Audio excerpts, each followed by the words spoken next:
the Wartales. Hello and welcome to my Wartales Beginner's Strategy Guide to Setting Up Camp. In today's video we're going to cover some basics and fundamentals to getting your camp started. Wartales takes place in a harsh and unforgiving land. You want to take full advantage of what is essentially your base of operation. Alright, first you're going to want to create the workshop. This is a small makeshift workshop your companions can use to create useful items. In addition, the assigned tinkerer produces 2 raw materials during each rest. I've assigned Lieutenant Theolin here as our tinkerer. Something to note, just for your own campaigns as you're planning them out, I would recommend not assigning someone you think is going to become a leader of your party, lieutenant or captain, simply because you want the leader and captain, the lieutenant and captain at the strategy table rather than at the workshop, and seeing as they can't be in 2 places at once, it's better to have someone who's not a lieutenant or captain using the workshop. So, and in order for me to actually replace him with someone else in the troop, I actually have to spend influence, one of the currencies in the game. So, prefer to avoid that. But for now, it shouldn't be too much of an issue, simply because the strategy table, which we'll talk about in a moment, only has capacity for 1. So it's not an issue at the moment, but most likely I'll be changing him at some point. Someone else. So this is everything that we've got that we can currently craft, that our tinkerer has knowledge of that he can craft. So you can see they each have different components in order to create them. So, or ingredients, I guess you could say. And then if we want to learn more, we can go into the knowledge tree, and there's lots more to learn. So definitely a lot to learn for our tinkerer. Probably the next thing that I'm going to want is the upgraded cooking pot, which is the item that I think is probably the most important, that you want to place a priority on getting your cooking pot built. You can cook nutrients that grant bonuses to the troop, reduces the troop's daily food total. Right now, this is the second upgraded cooking pot, so it reduces by 4. I think the initial one is only 2. And then also bonus granting recipes have a 15% chance of being delicious. However, our cook here, Alizan, only knows 1 recipe so far. Bread, wheat and salt. Pretty simple recipe, but an extremely valuable one.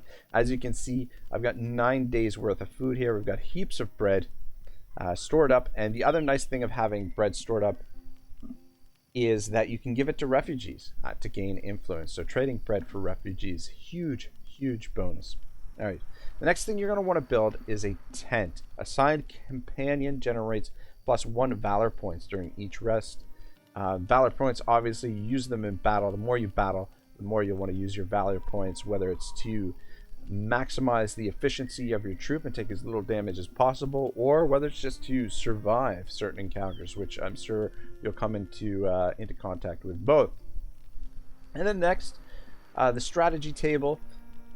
High-ranking companion assigned generates an additional 1 valor point, and then in addition to that, we've also got these different strategies that we can apply in battle. So damage of attacks of opportunity increased by 10%, increases the bonus granted by supported units by 10%, and flanking this unit or increases the debuff applied by surrounded by 10%. So nice little bonus there. So very useful. And then of course we've got the Hitching Post. You can assign your ponies to the trough to improve their comfort and carrying capacity. So this is ponies assigned to the Hitching Post gain 10 carrying capacity. So very nice. Helps things out. Obviously, the more you can carry, the more you can get done on each subsequent adventuring. Whether you're carrying food, whether you're carrying raw materials, or whether you're carrying goods to trade, or you've got weapons, or even if you've got prisoners that you're carrying, the more capacity, obviously, the better. The more you can get done in each time you're out and about. And I just want to one last note is that you don't necessarily have to build everything in a specific order, but you'll want to definitely put priority on the cooking pot. However, what you have available for raw materials may dictate what you decide to build first. So you may not, build everything exactly the time that you wanted, but it is important to get these basic structures up and built. So let's take a look at what we've got. Our chef has prepared a lovely meal for us. Let's have a little rest. Looks like we're getting a little bit of rain. All right, there's our bonuses.